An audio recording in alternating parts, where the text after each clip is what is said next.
నమస్తే welcome to JLTV7 news. అన్ని రంగాల్లో కురుమ మహిళలు రాణించాలని, త్వరలో జరగబోయే స్థానిక ఎన్నికల్లో ముందంజలో ఉండాలని నేతలు పిలుపునిచ్చారు.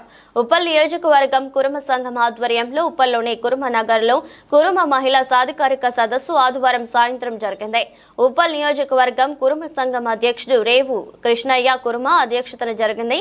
ఈ సదస్సులో ఉప్పల్ నియోజకవర్గం పరిధిలో నుంచే కాకుండా జంట నగరాల నుంచి అధిక సంఖ్యలో కురుమ మహిళలు పాల్గొన్నారు.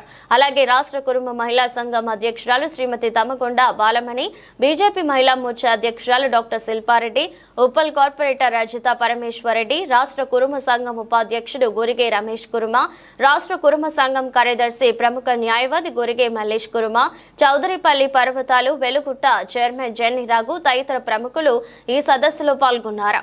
ఈ సందర్భంగా పలువురు నేతలు, మహిళా నాయకురాలు ప్రసంగిస్తూ నేటి టెక్నాలజీ యుగంలో మహిళా మనులు అనేక రంగాల్లో రాణిస్తూ ముందంజలో ఉన్నారని అనేక విషయాలను ఈ సందర్భంగా వెల్లడించారు. రాష్ట్ర ప్రభుత్వం కురుమ మహిళలకు ప్రాధాన్యత కల్పించి వివిధ సంస్థలలో నామినేటెడ్ పదవులు ఇవ్వాలని ఈ సందర్భంగా వ్యక్తులు కోరారు.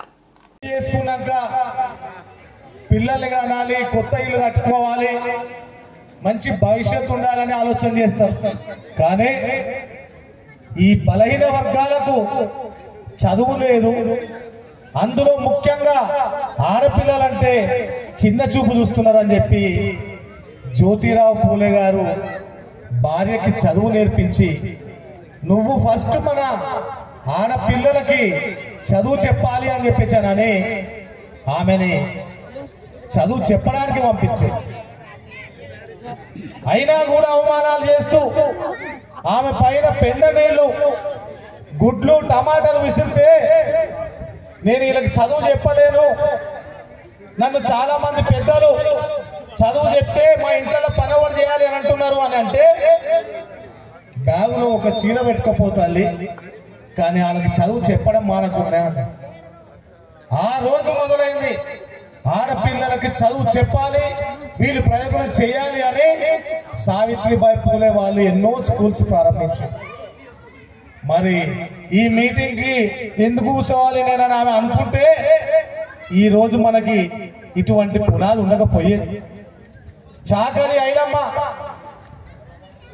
ఎంతో మంది నిరుపేదలు భూమి కోసం, భుక్తి కోసం, వ్యక్తి చాకలి విముక్తి కోసం అందరి గురించి పోరాటం చేయాలని ఆమె అనుకోకపోతే రంగాలలో దాదాపు ఈరోజు ప్రతి ఒక్క రంగంలో కూడా మహిళలు లేని రంగం అంటూ లేదు.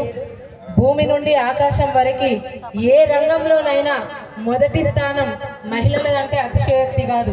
అంత గొప్ప స్థానం ఉన్నటువంటి మనము ఇప్పటికైనా ఇంకా ఆలోచించి రాబోయే కాలంలో మన ముందు తరాలకు మనము అందరం కలిసి అందివ్వాల్సినటువంటి మెసేజ్ ఏంటంటే, మనం తలుచుకుంటే ఏదైనా సాధిస్తాం. మహిళలను ఒక్క మహిళ ఇంట్లో ఉంటే ఆ మహిళ ఇల్లును మొత్తాన్ని చక్కదిద్దుతుంది. ఇంట్లో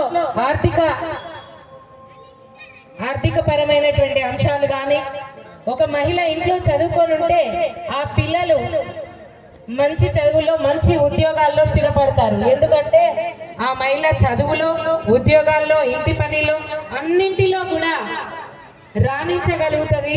ఆమెతో పాటు ఆమె పిల్లల్ని, ఆమె సంసారాన్ని చక్కదిద్దుతుంది. అట్లనే ఇవాళ మన ఆర్థిక మంత్రి సెంట్రల్లో నిర్మలా సీతారామన్ కావచ్చు, ఇక్కడ కూడా కొండ సురేఖ, సీతక్క, ఇట్లా చెప్పుకుంటూ పోతే చాలా మంది మహిళలని మనం ఇవాళ మినిస్టర్లుగా చూస్తున్నాం. అంటే అంత గొప్ప స్థాయిలో మహిళలు ఇవాళ రాణించగలుగుతున్నారంటే దానికి కారణం మనలో దాగినటువంటి శక్తి. ఒకప్పుడు నిజానికి ఈ దేశంలో మహిళలే ఇంటికి పెద్దలుగా ఉండేది. తర్వాత రాను రాను పురుషులు ఆ బాధ్యతను కొన్ని కారణాల వల్ల తీసుకోవాల్సి వచ్చింది. మహిళల నుంచి చూడండి, మహిళలు ఆర్థిక పరమైనటువంటి అంశాలను చూసుకున్న ఇల్లు చాలా అద్భుతంగా రాణించగలుగుతుంది. ఎందుకంటే ప్రతి రూపాయి కూడా ఎట్లా ఖర్చు పెట్టాలి అనే విషయం మహిళకు తెలుస్తుంది. అట్లనే బిడ్డలను పెంచేటువంటి పెంపకం చేస్తుంది. అట్లనే సమాజాన్ని, కుటుంబాన్ని తీర్చిదిద్దడంలో కూడా మహిళ ఒక శక్తివంతమైనటువంటి పాత్ర పోషిస్తుంది. చాలా మంది ఇందిరాగాంధీ మొదలుకొని ఇవాళ ఆమె కోడలైనటువంటి సోనియా గాంధీ, ఆమె కూతురైనటువంటి ప్రియాంక, తమ్ముళ్ళు కానీ అన్నలు కానీ అందరూ ఇంత మహిళల కోసం ఇంత పాటుపడి నెల నుండి ఇంత కష్టపడి ఈ ప్రోగ్రాం చేస్తున్నారంటే చాలా సంతోషము. ఇట్లనే మాకు మహిళల కోసం ఇప్పుడు చేస్తున్నారు కాబట్టి మీరు మహిళలను ముందుకు తీసుకురావడానికి ఇచ్చేయండి. ఇప్పుడు మీరు వచ్చారు, ఇప్పుడు మా వద్దనే రాలేదు ఇక్కడికి అంటే వాళ్ళు ఎట్లా ముందుకు వచ్చినట్టు, మన మహిళలు ముందుకు వచ్చినట్టు ఎట్లా అవుతుంది? ఇక్కడ చూస్తే మన మహిళా ప్రోగ్రాం ఇక్కడ 100 మంది లేరు. ఒక 100 మంది ముందుకు రానప్పుడు మనం ప్రోగ్రామ్ ఎట్లా చేయగలుగుతాం? వీళ్ళు ఒక నెల నుండి 2 నెలల నుండి ఇంత కష్టపడి వీళ్ళు మన కోసం పర్వతాలన్న కానీ, రాజు కానీ, వీళ్ళు రాజు భార్య కానీ, వీళ్ళు అక్కడ ఉన్న అన్నలందరూ కష్టపడి చేస్తున్నారు. ఎంతో రిస్క్ తీసుకుంటా కానీ పని చేయలేరు. కానీ మనం బయటకు ఎక్కడ రానిస్తున్నారు మనల్ని? మనం ఎక్కడ బయటకు వస్తున్నాము, ఎక్కడ ప్రోగ్రామ్ చేస్తున్నాము? ఇప్పుడు ఇక్కడ ఉన్న వాళ్ళకి ఏం చేయగలుగుతున్నాం? వచ్చే కూర్చున్నామంటే ఒక 50 మందిని మనం లేము.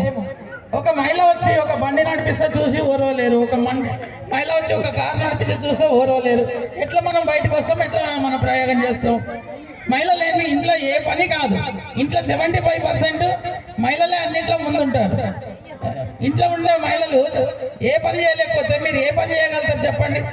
మేము అన్ని చేస్తామని మీరు గొప్పగా చెప్పుకుంటారు, కానీ మేము లేని మీరు ఏమి చేయలేరు. కానీ మా వాళ్ళని బయటికి రానియారు. ఇంతమంది మీరు రాకుండా ఉంటే ఇప్పుడు మనం మహిళా ప్రోగ్రామ్ అన్నప్పుడు మనం మహిళలు ఒక 100 మంది లేకుంటే ఎట్లా ప్రోగ్రామ్ చేసుకుంటామండి మనం?